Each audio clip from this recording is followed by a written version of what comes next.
Stop playing all of them so early. Stop playing all of these youngsters so early. It's crazy, man. We're trying to win CPL. Play the superstars. I want to see Akilo say. I want to see Andre Russell. I want to see these big names on the park. Let the youngsters go and sit and have a drink. Carry some water. Welcome, welcome, welcome. We are back with another video and 6 games in CPL. So I think now I can finally, do a little touch up on CPL. I've been wanting to do this video for quite a while now. Stop the cap. But I said let's just wait until I see every team play at least one game.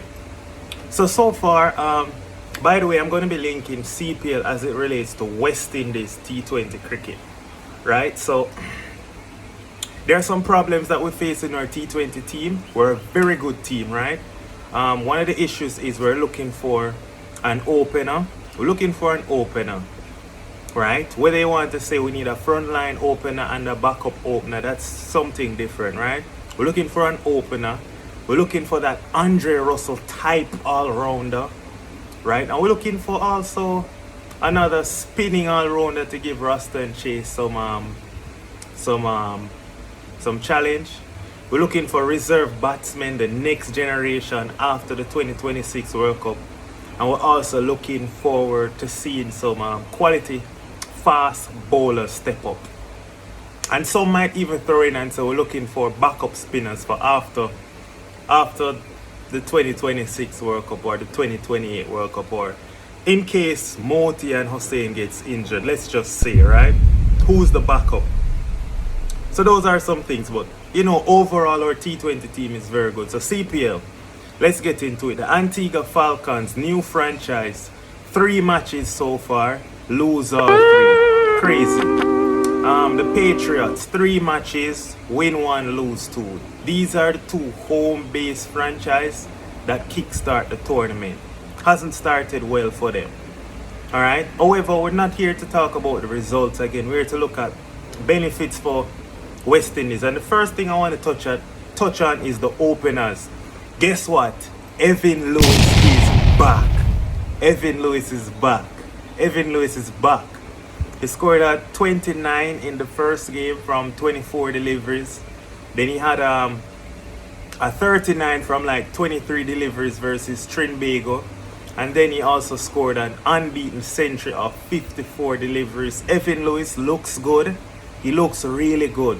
He looks really good, let's be honest.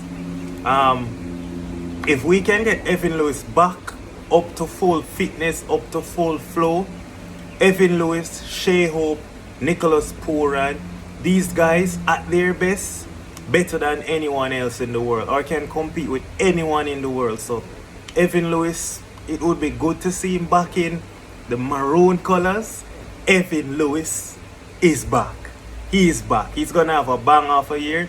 Let's hope he at least continues this rich vein of form and score a couple of scores, over 50, and that should secure him to get back into the team for the England series.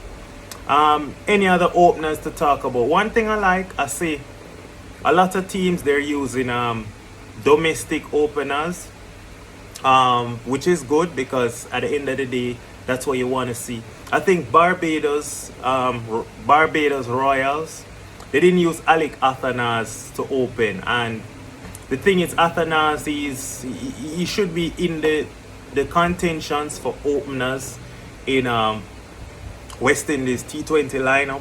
So for them to not use him as an opener, Athanas already starting on the back foot, even though it's 1 game in.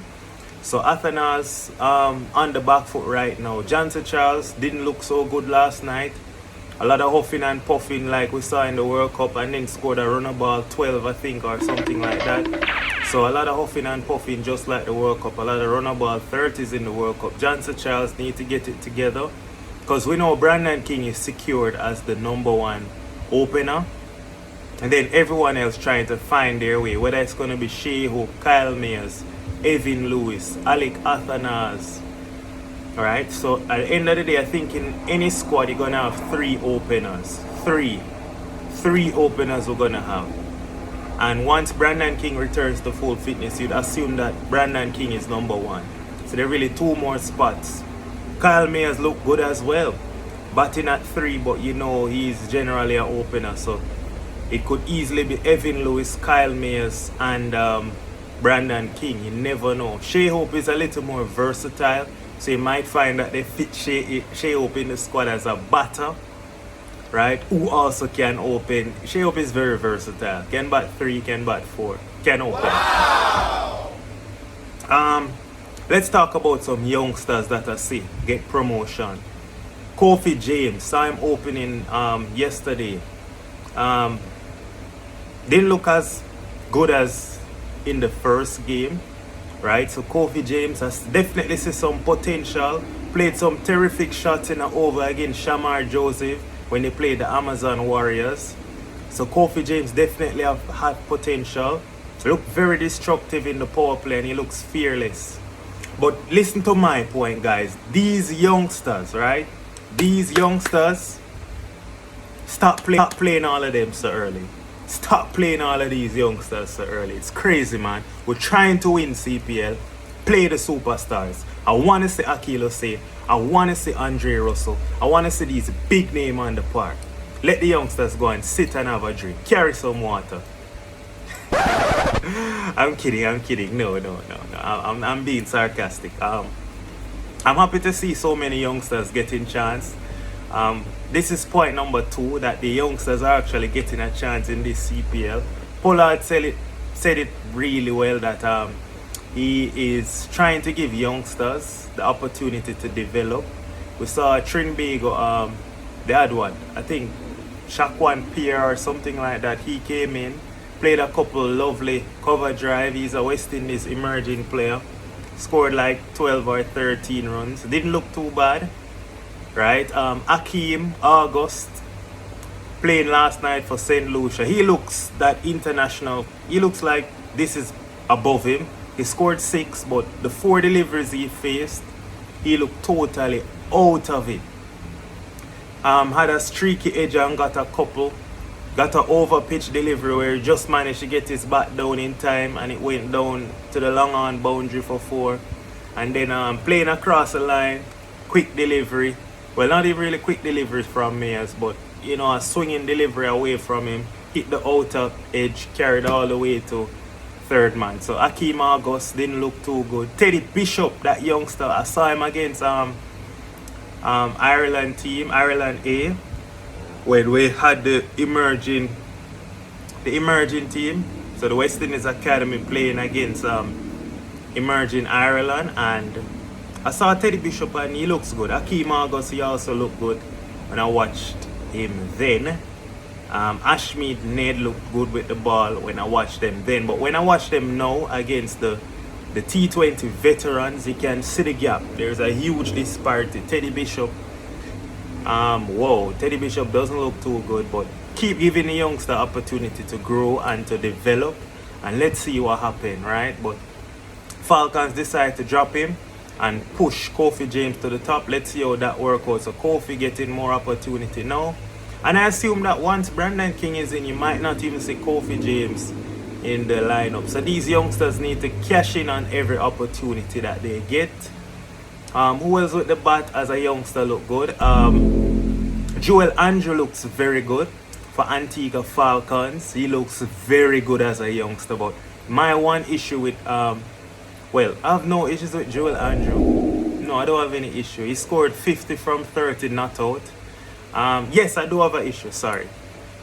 My issue was when they were playing against the Patriots, he looked very comfy against spinners. So he looked good against Ashmead Ned and Tabré Shamsi. And you know, Shamsi typically, Shamsi is the Caribbean batsman, is very good. But he looked very good. I saw him reverse sweeping and stuff like that. He had another 40 against Barbados Royals. He looked good. I saw him smack Moti for 6, then get out against Guyana for 10. So he's looking good. The only thing is that he's been playing at home. You know, his home franchise, Antigua. So what I want to see now from Joel Andrew is how is he going to transition when he's playing on some of the other surface. In particular, Trinidad Barbados, Guyana, because you know these venues are the popular venues in the Caribbean. So I want to see how he's going to play. I don't know when he gets to those venues, but you know, youngsters getting opportunity. I'm very happy for that, and it shows that we have some depth and we have some good youngsters coming up. They're performing well. I'm actually proud of these youngsters. Nathan Edward, I think. Sorry, was it Edward or Sealy? Left arm swing bowler for Trinbago Night Riders. You can see he's getting some movement. No issues. Ashmead Nedders. I've always been a big fan of Ashmead Ned. So yeah, we're seeing the youngsters looking fairly good, and I think our prospects are very bright. Point number 3, we still have difficulty facing quality spinners. We still have difficulty facing quality spinners. Why did I say that? So last night I saw Evan Lewis got 100, Kyle Mayers got 90 odd, and would you believe that Noor Ahmed bowled 4 overs for 20 runs, right? And when I saw Shamsi bowl into West Indian batters, he bowled 4 overs, 1 for 27 in the first game.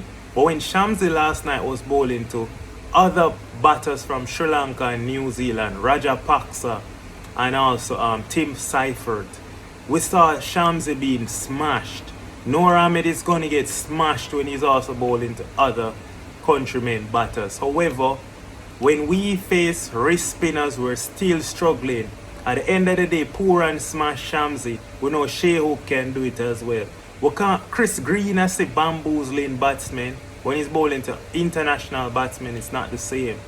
So at the end of the day, how we play against spin, we can't just bank on Shea Hope and Pooran to play spinners. Ruston Chase can play spin very well, but the thing is, Ruston Chase struggle against fast bowling. Go and check it out, guys. Look at Ruston Chase COVID 2020 in New Zealand, where New Zealand didn't play a spinner. Struggled in the T20 World Cup against New Zealand. Lucky Ferguson got him out for a duck last night against Anric Nortje. So Ruston Chase, check it out. He hasn't been very good against seam bowling, but that's a different point.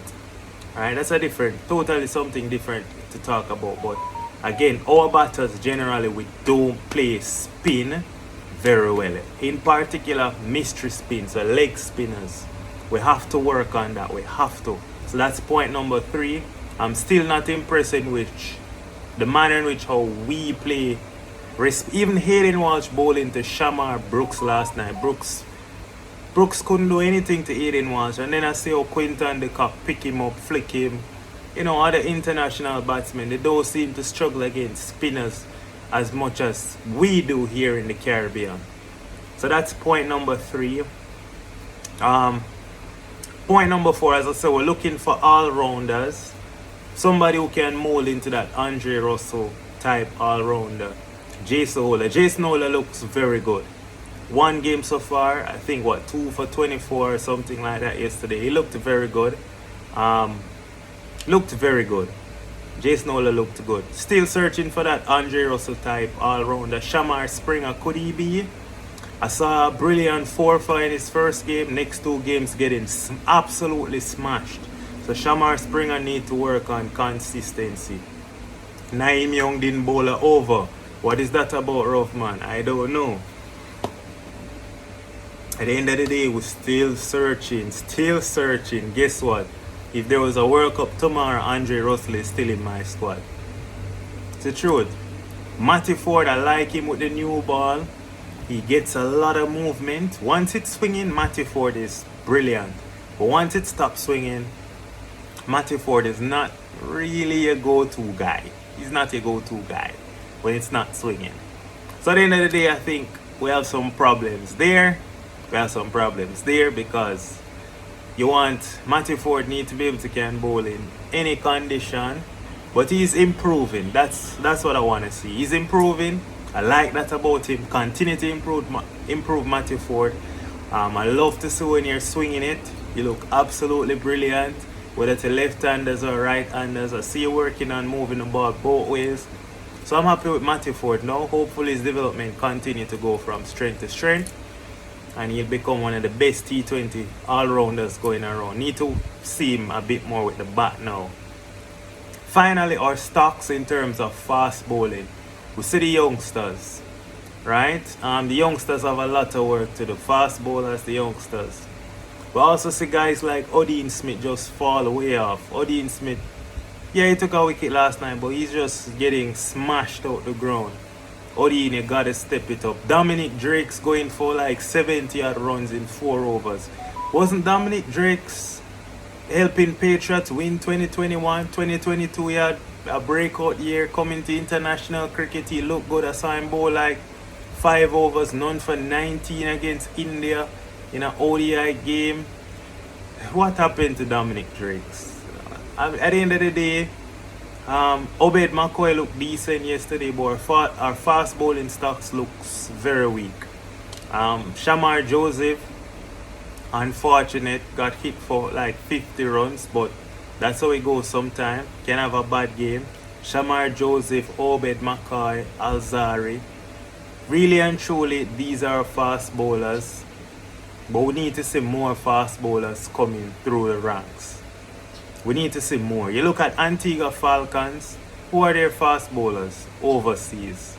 Mohamed Amir and who else? Imad Wasim spinner, Chris Green. Basically an overseas bowling lineup. You look at the Patriots. Where are the seamers? Ryan John not really cutting it.